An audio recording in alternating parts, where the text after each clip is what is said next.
Bonjour à tous, nous poursuivons avec la 7e Mishnah du 4e Pérek, Mishnah Zain.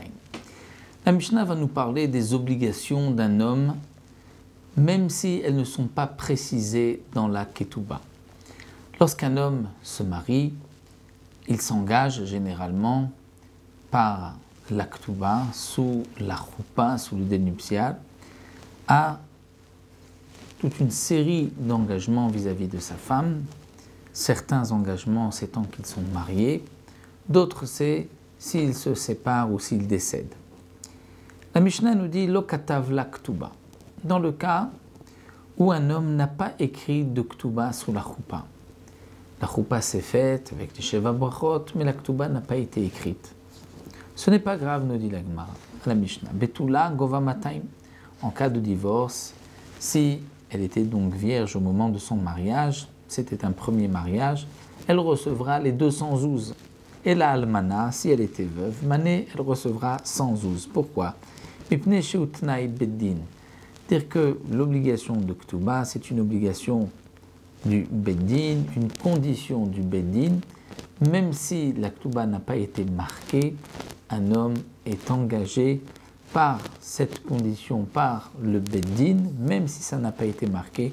Il devra donc, au moment du divorce, s'il divorce, ou en cas de décès, s'il lui décède, la femme pourra prendre des biens de son mari, 200 zouz si elle était betula, ou 100 zouz si elle était almana.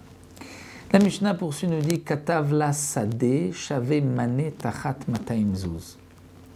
Velo katav la kol nechasim de itli acharain liktuvatir. C'est-à-dire que dans la ktuba, un homme doit marquer cette phrase « Kol nechassim deitli » tous les biens que j'ai, on rajoute aujourd'hui que j'aurai, « Acharain liktubatir » sont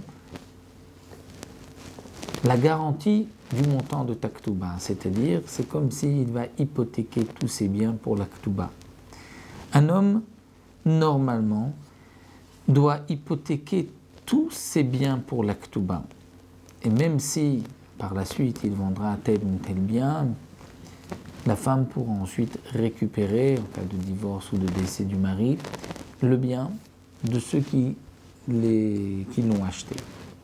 Alors là, la Mishnah nous dit Katav la sadeh, il lui a écrit pour sa ktuba un sadeh, un champ chavé mané qui vaut 100 zouz. Mané, c'est une pièce, un mané, mais qui était équivalent à 100 zouz. Atachat mataim zouz, à la place de 200 zouz, c'est-à-dire que l'engagement de la ktuba, bien sûr, c'est 200 zouz, mais lui a dit, je réserve pour le montant de ta ktuba ce terrain qui est à tel endroit, et donc voici les limites. Mais ce terrain ne vaut que 100 zouz. Est-ce que la femme pourra prendre, en cas de décès ou de divorce, autre chose que ce terrain, ou on va dire qu'il n'y a que ce terrain qui a été hypothéqué?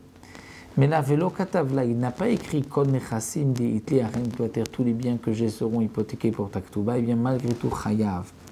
Il est Chayav, c'est-à-dire qu'elle peut prendre de tous les biens de son mari et ne peut pas dire tu n'auras que de ce champ-là. Pourquoi Shiu Tnaï Beddin? Parce que là encore, c'est un Tnaï Beddin, une condition du Beddin. Le Beddin a donc instauré que tous les biens d'un homme, tout ce qu'il a, sera hypothéqué pour sa ktuba. Donc là, la Mishnah nous enseigne le premier din qui est marqué dans la ktuba généralement, mais que même s'il n'est pas marqué, l'homme s'est quand même engagé par le Tnaï Beddin, et nous verrons Bezrat Hashem dans la prochaine Mishnah un autre Tnaï Beddin, une autre condition, que même s'il n'est pas marqué, le mari est tenu à respecter cet engagement, même s'il ne l'a pas marqué dans la ktuba. Ça, nous verrons Bezrat Hashem dans la prochaine Mishnah.